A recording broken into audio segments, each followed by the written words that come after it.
Hi everybody, it's me, Lagarde and I'm back again, also known as Chino and Artie. I am going to be talking about console games that was released on PCs. Now, everybody are saying that The Dark Knight Arkham City was a bad copy. No, it's not. Or Watch Dogs, they were saying that they degraded the PC version, but that's not the worst ports. The worst PC ports that were ever released was Capcom's games.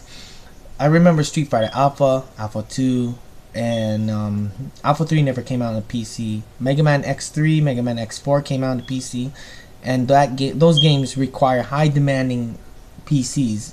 And I was kind of shocked because back then when those games came out, I had a 200 megahertz PC, and you're required to have at least a Pentium 4 to play the game in good resolution. But the worst PC port I ever played is this game, Resident Evil 4 for the PC. It's that bad. This is the actual box that was released, and this is released by Capcom and created by Capcom, but released by Ubisoft. I gotta warn you, do not play Resident Evil 4 when you see this box.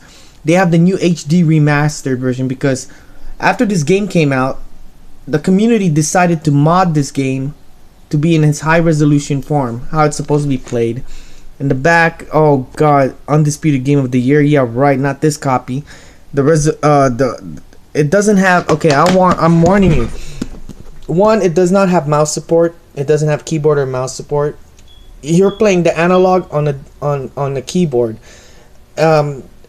Capcom thinks that, hey, most people already have a controller that you can convert your controller, from PlayStation 2 to PC. No, you can't.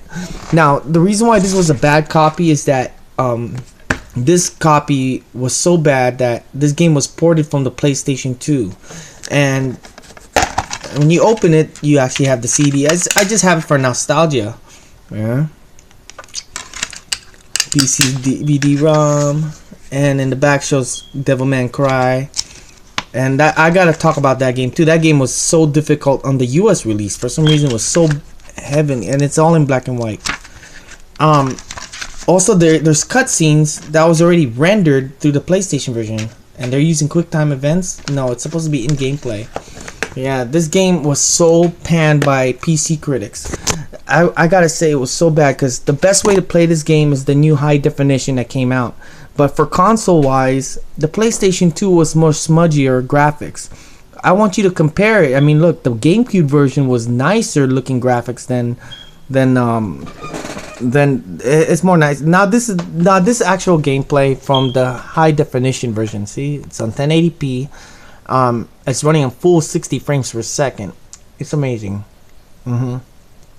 So when you're playing this version, this is not a good copy. It's so bad. There were later on, like if you look at I already talk about Capcom games. I also have Devilman Cry, and Devilman Cry, I'm looking for it. Oh yeah, there it is. And Onishima 3 that has Jean Reno. Let me explain it.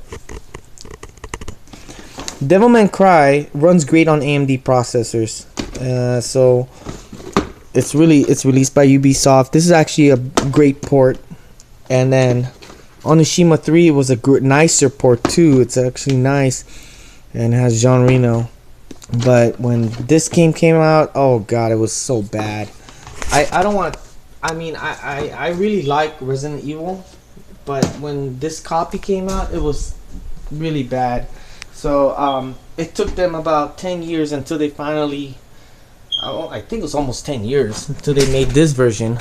And I gotta say, the Resident Evil 4, it was not a good copy in its first release. There was no way. It was really broken. Same thing with Batman Arkham Knights. It was a bad PC port. So but yeah, so I'm just saying, if you're gonna play Resident Evil 4, do not get the physical copy version. Get the via Steam. That's what I got, and I enjoyed it because it has Spanish-based characters from Spain. So But I thank you guys for watching. That was my unboxing of the worst PC port ever made.